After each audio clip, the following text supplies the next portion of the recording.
Rumpus Brush. Hello and welcome to Rumpus Brush. Today we're going to be painting Cthugrosh from Monsterpocalypse. We're going to start off with Midland Flesh, a good old fleshy flesh, you know the kind. Not too particular on the base coats here, just kind of slapping it around. You're going to notice it might be a little thick in some places, but aren't we all?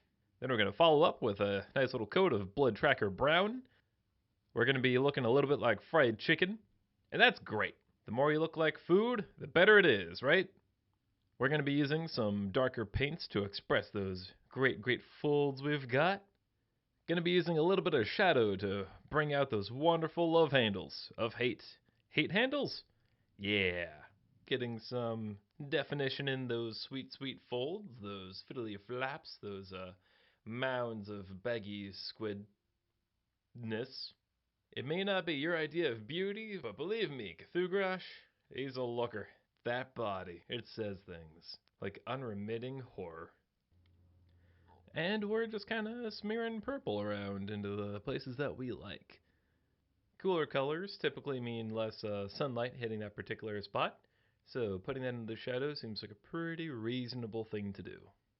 Stands out pretty nicely from the sort of fried chicken orange we've got going on. It's kind of pushing us more to like a gross peach situation, and I'm okay with that. That's pretty cool.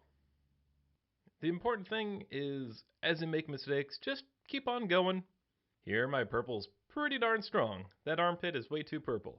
But hey, let's just soak up a little bit of that and keep on trucking. Taking off a little bit of that pigment, yeah, it's not going to erase the whole thing, but it's going to add an interesting little tinging, and we can work with that. Maybe I wasn't planning on the model being that purple, but hey, it looks alright, so let's lean into it a little. Maybe we'll just add a little bit more purple around the rest of the flesh and get everything back in line. Now we're just adding a little bit of rucksack tan to the highlights, just bringing it out of that purple range and back into more like a moderate skin tone. So we're doing this on the parts that would normally catch the light or parts that we want to stand out a little bit more, just bringing out that wonderful skin. I love rucksack tan. It's a great yellow, it's not too strong, it's still pretty good, nice and bright. It's like a good strong beige. Pretty awesome. Great for highlights, just separating it from the purple. Bring out all those wonderful little folds you got. Yeah. Gonna get around that rump, make it nice and bright. Gotta attract the eyes and with a come hither highlight there. Looking good. Then we're going to slap on some white as a base coat for the next part. I could have primed the mini in white in the first place. And yeah, there's no reason why I didn't. Just could have done that first, saved a little bit of time. Doesn't matter what kind of white, I'm just using some cheapo stuff off the shelf. So just slapping on some Scorn Red, that'll go into a Heartfire. Then we're going to do a Moldy Ochre Yellow. Gonna try out Trader Green, see if that works. No, it does not, that is way too dark and drab.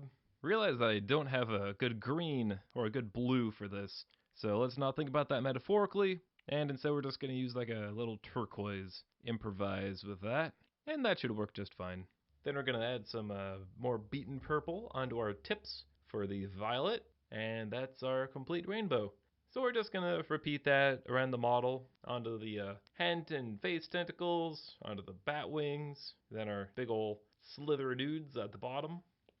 In a lot of horror stories, there are creatures that exist outside of the spectrum of visible light. So I figure, hey, what if we lean into that a little bit and have the tentacly fantastical parts rainbow colored? I feel like a combination of all the visible colors is a reasonable way of representing what we can't see. Plus, rainbows are fun. Flesh and rainbow, it's a good time. So we're just slapping on a series of washes, going through the Roy G. Biv. You can see some spots that got some white on them as a little hasty in my base coating, and that's fine. Can just touch those up later on, not an issue. Heck, maybe they're squid freckles, who knows? I think we all can learn a thing or two from Cthugrosh.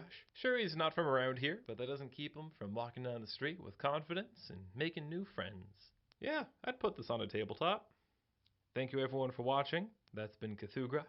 Next up is CyberCon. I've got some slight modifications to him. Nothing too major, but it should elevate the model. Paint stuff, play games, have fun. Bye-bye.